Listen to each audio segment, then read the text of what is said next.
Hello, everybody. This is Anna Karenina by Leo Tolstoy. Part 5, Chapter 28.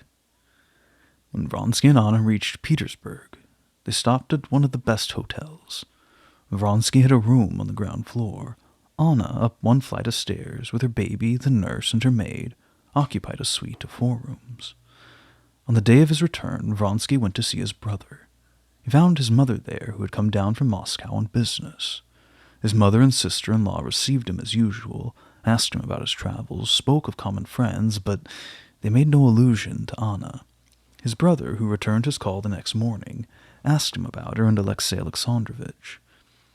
Vronsky explained to him that he considered the bond which united him to Madame Karenina the same as marriage, that he hoped to obtain a divorce, and then he should marry her, which would regulate their situation. He wanted his mother and sister-in-law to understand his intentions.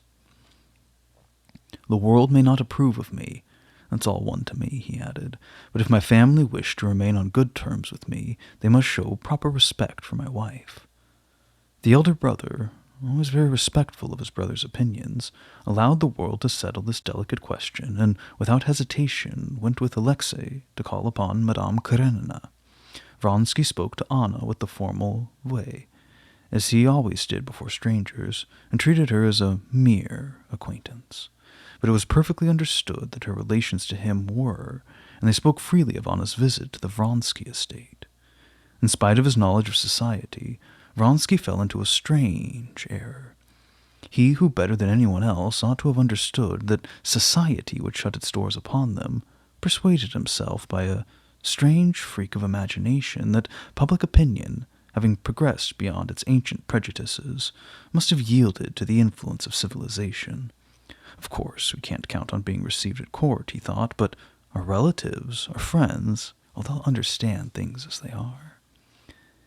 A man may sit for some time with his legs doubled up in one and the same position, provided he knows that he can change. But if he knows that he must sit in such a constrained position, then his legs get cramp. He will feel drawn to get away. Vronsky experienced this in regard to society. Though he knew in the bottom of his soul that society was shut to them, he tried to force its door. But he quickly found that even if it were open to him, it was shut to Anna. One of the first ladies of Petersburg society whom he met was his cousin Betsy. And last, she cried joyously, "And Anna, how glad I am! Where are you stopping? I can easily imagine the hideous effect that Petersburg must have upon you after such a journey. I can imagine your honeymoon in Rome, and the divorce, is it arranged?" Vronsky saw that Betsy's enthusiasm cooled when she learned that the divorce wasn't yet forthcoming. "I knew well I shall be stoned," said she, "but I'm coming to see Anna. You won't stay long, I imagine?" She came, in fact, on the very same day, but her manner was entirely different from what it used to be. She seemed to make much of her courage, and insisted it was a proof of her fidelity and friendship towards Anna. After talking for about 10 minutes on the news of the day, she got up, and said as she went away, "You've not told me yet when the divorce is to be. Grant that I throw my bonnet over the mill, but I guess few will do so much, as you will find the others will turn the cold shoulder so long as you're not married. And it's so easy nowadays. Ça se fait.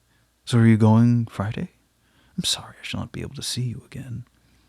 Betsy's manner might have warned Vronsky what sort of a reception society was waiting to show them. He knew well that his mother, though so enthusiastic in Anna's praise at their first meeting, would be relentless towards her, now that she had spoiled her son's career. But Vronsky founded the loftiest hopes for Varya, his sister-in-law. She certainly would not be the first to cast a stone at Anna, but would come simply and naturally to see her. On the next day, finding her alone, he opened the subject. "You know, Alexey, how fond I am of you," replied Varya, after hearing what he had to say, "and how devoted I am to you, willing I am to do anything for you. But if I kept silent, it's because I know that I cannot be of the least use to you and Anna Arkadyevna. Don't for a moment think that I allow myself to judge her. Not at all.